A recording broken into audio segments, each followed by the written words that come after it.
But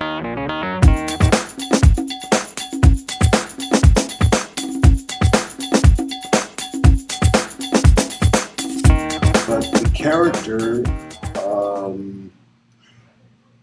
it came. I didn't know what to do with it when I started. I used to do a USO show, or 5 years of USO shows, and at the end of my act, I had a Frank Marshall figure by then that had all the movements and ears and nose, upper lip, and all those things, and I worked him fairly well by today's standards, probably not so well. But I had this first Francisco, which was just a sleeve with cloth feathers. It wasn't even real feathers. And I made the beak out of paper mache.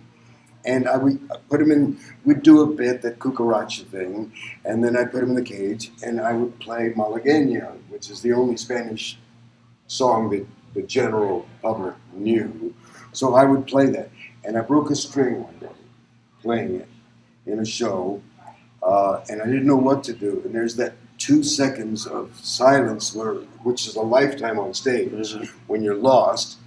And out of nowhere, Francisco's voice from under the cage says, "Now what are you going to do, gringo?" And it got a big laugh. I said, "Oh, wow." I said, "Well, I don't know. This is a 6-string Spanish guitar." He says, "Not anymore, senor." and that got a laugh.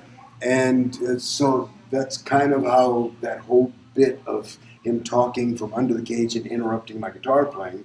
So I quickly quit playing the guitar seriously through the act, although I still play for my own pleasure. But it became a hunk, a little 12-minute bit, and then nobody cared about it. In those days, like I say, Vegas shows needed 10 to 12 minutes, period. So there was no need, and I phased out Teddy, although there were other forms of it. But Francisco became the classic character, and the "Don't Touch My Feet" line was born out of necessity, kind of the same way of his interrupting. I was working at the Crazy Horse in Paris, and I got lost in the script, which has happened to all of us, where you can't remember the last thing you said, and what are you going to do now type thing. And I happened to have my hand on his feet, and I didn't know what to do, and Francisco looks down, and he says, "Don't touch my feet." And I took my hand away, and it got a little bit of a chuckle. And I said, that's interesting. Because if you wrote down, "Don't touch my feet, say this, it's going to be funny," I'd say, maybe yes, maybe no. But it got a laugh. The next night, I said it twice in the act, and it got a laugh each time. And then it evolved into the running gag, and it just became my tagline, which is a great thing to have. It's a handle.